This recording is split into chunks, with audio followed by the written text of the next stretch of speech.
Hey, this is Grace from Rewired Relics, and this is a Stutter pedal made out of an old Rotary telephone.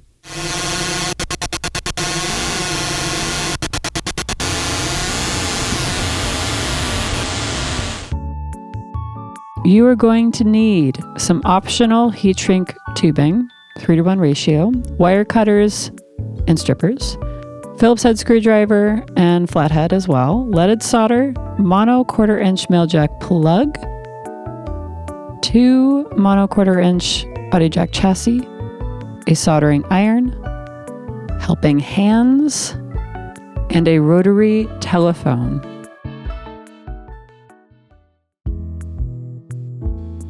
We're going to take the phone apart to its bare bones. For today's build, we are just using the body of the telephone and the rotary dial. We will be completing this build next week with the handset, so set that aside for now, and the mono audio jack plug. Those will be for next week. But for now, take the phone apart. There's usually 2 screws located at the back. Once you get that casing off, we're going to take our rotary dial off first. Usually there's 2 screws located on the left and right hand side. Then it usually sits on some plastic like tines on those metal arms. So if you pull out slightly on one of those metal arms, it should just pop off. Follow the wires from that rotary dial to where they connect in the phone. Take those out. My phone doesn't have soldered connections, so I'm just able to wiggle them out at this point. If yours are soldered connections, feel free to cut them as close to where they connect onto the phone's body as possible, giving yourself the most wires to work with. Once you have that rotary dial and the wires, set it aside and go ahead and take out everything that remains in the phone. I highly recommend this. It cuts down on any potential noise. It creates space for your audio jack mounts that we'll be installing later. I am taking everything apart by just wiggling it out because, again, not soldered connections. But if you are having to cut wires, try to cut them as close to where they connect into the phone rather than where they come out of, if that makes sense. Like with the handset, for instance, you can see me holding the wires for the handset there. I want to give myself as much wire length as I can. So if you're cutting, cut close to the phone body, not to the part that you're working with.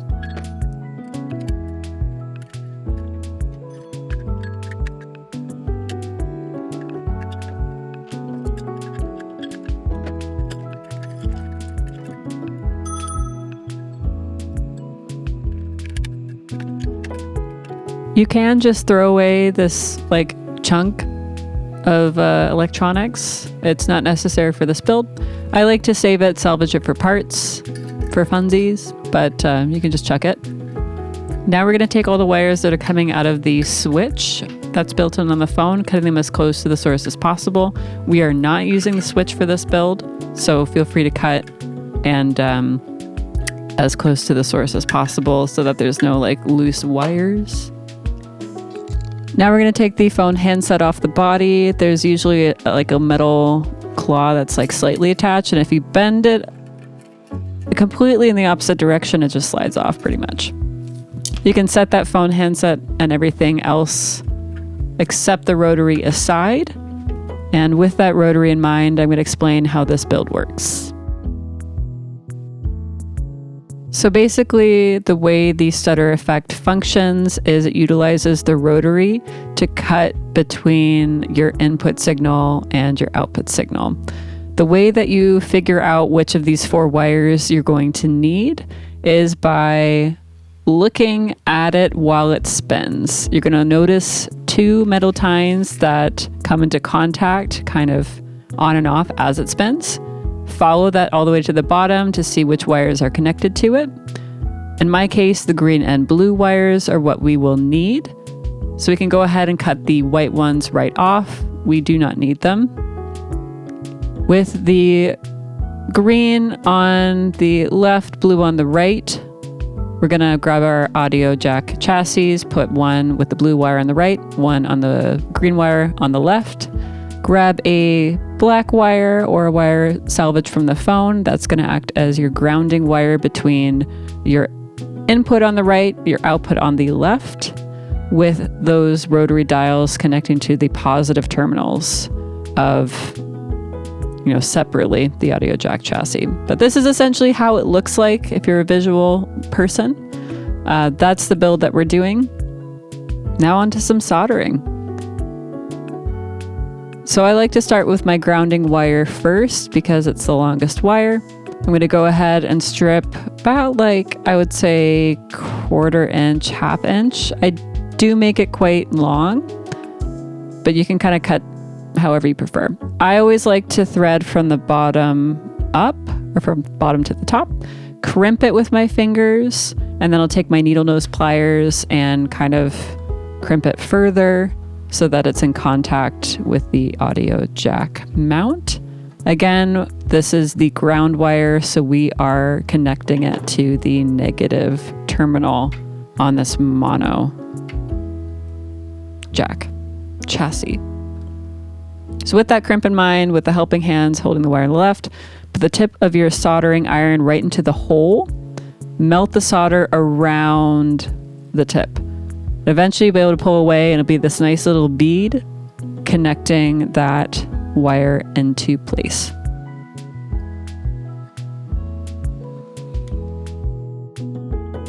Next, I'm going to just trim a little bit of that extra off. That's more for aesthetics than for any other purpose.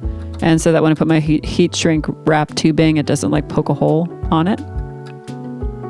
Now I'm going to adjust the audio jack on my helping hands so that the positive terminal is parallel with my table. Then I'm going to take my blue wire from the rotary dial. You can see it's connected here. It's the right-handmost wire on my rotary dial. So if yours isn't blue, don't worry. Just pick the rightmost wire on your rotary dial. Cut off the end. Then you're going to strip it. After you strip the wire, you're going to pinch it between your two fingers and twist in either direction. So just choose one, clockwise, counterclockwise, commit to it. Twist, twist, twist until it forms one solid wire. You're going to tin it.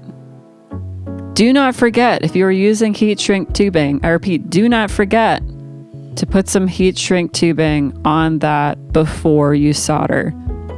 Before you solder, folks. Otherwise, you will have to undo everything, put a tubing thing on, and then re-solder it later. Do not forget. Anyways, bottom to top, crimping with the needle nose pliers. And my top tip when it comes to soldering audio jack chassis is having that, whatever you're doing, parallel with the table so that gravity helps your solder stick to the audio jack. I promise you, it makes a big difference to that bead of solder, not just rolling off the metal willy-nilly. So, as you can see, I wanted it a little bit more on the wire. That's okay. Once you're happy with that little bead, and once it's solidified and no longer hot, go ahead and take that audio jack off. At this point, if you are using heat shrink wrap tubing, you're going to want 2 separate sleeves, one for one audio jack, one for the other. Slip it on that black wire. 2, not 1, 2. Then we're going to take our second audio jack chassis, take that black wire. Do not forget the heat shrink wrap tubing. Do not. Bottom to top, crimp it with your fingers.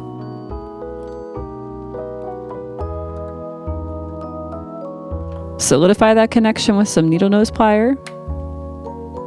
Increase the crimpness of your crimp. Adjust it to your liking. It was being a little bit finicky with me, so I wanted to increase that crimp a little bit more. And then you're going to have that black wire held by your left hand of the helping hands. Kind of ensure that that connection is stable, firm. And once you're happy with it, grab that soldering iron. And again, I don't know why it was being really finicky, so pay no attention to my hand mumblings. Tip of your soldering iron right into the hole of the audio jack chassis. Melt your solder around it. As a wise person who I forget the name of, who I will remember, once said, you're heating the connection, not the solder.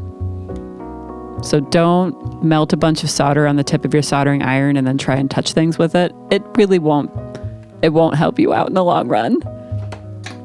Then we're going to take our green wire from the rotary phone. This is your left-hand wire, left-handmost wire of the two wires from the rotary phone. Strip it, tin it. Don't forget, choose a direction, clockwise, counterclockwise, whichever one, commit to it. But turn all those small little wires into one wire. Heat shrink wrap tubing. Do not forget. Don't forget it. If you're using it, heat shrink wrap tubing. Get a little sleeve down. Then bottom top, crimp it with your fingers.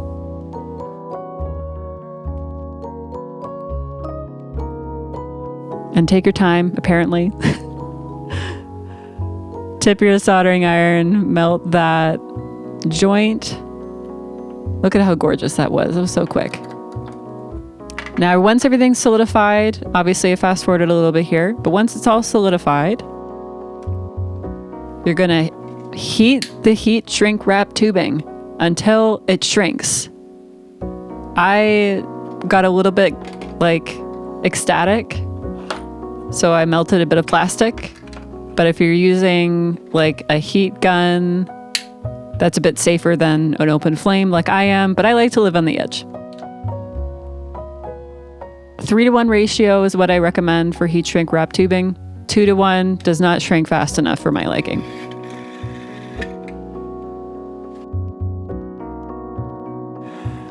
Wow, once our glorious pedal has been put together, you can test it at this point. I did, but I'm saving that for the end to show you. We are now going to be drilling holes for the audio jack chassis in the phone itself. I like to eyeball it because, again, living on the edge. I use the saucer portion of the audio jack as my guide for how big the hole should be. So I eyeball where I like the placement. I make sure that on the casing on the inside, there's no extra plastic and that there's going to be nothing in the case itself that's going to be in the way of the plug. With that as a guide, I put a little dot about the size of the saucer, the inner part of the saucer, of course, not the outer. The inner part of the saucer, not the outer, just to repeat myself again. And that'll be my guide for where I should drill and how big of a hole I should drill. You can be as precise as you want with the placement of these. Like I said, I eyeball it. So be as precise as you want. Go ahead, drill that hole. Living on the edge, I'm just holding it in my hand. You can put the phone casing into a clamp if you want a little bit more sturdiness.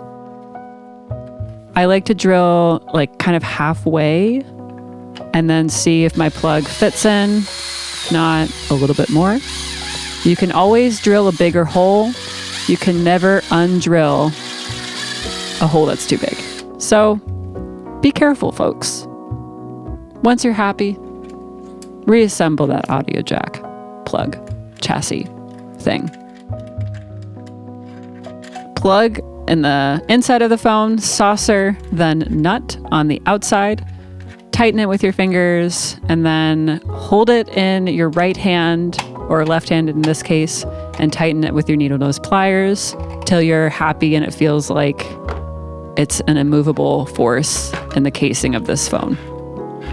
Same thing again on the other side. The mount goes in the hole.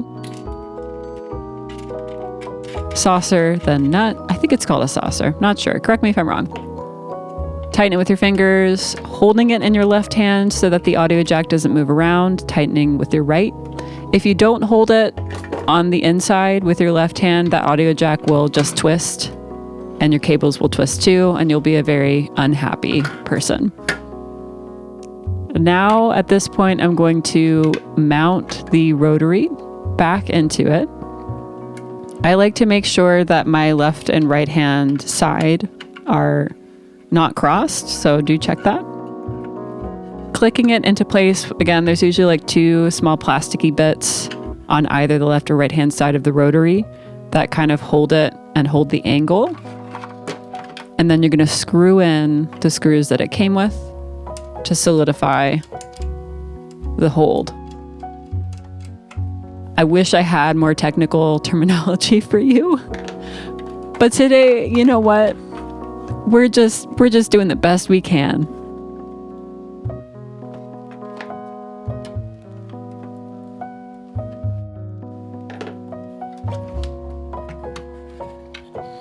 Once you're happy with that, make sure, before you put your casing on, make sure that those wires, the green and blue ones that are coming from your rotary to your audio jack chassis, are underneath and not obstructed by that handset dial, not the dial, but the handset thing that goes like up and down that I was touching there.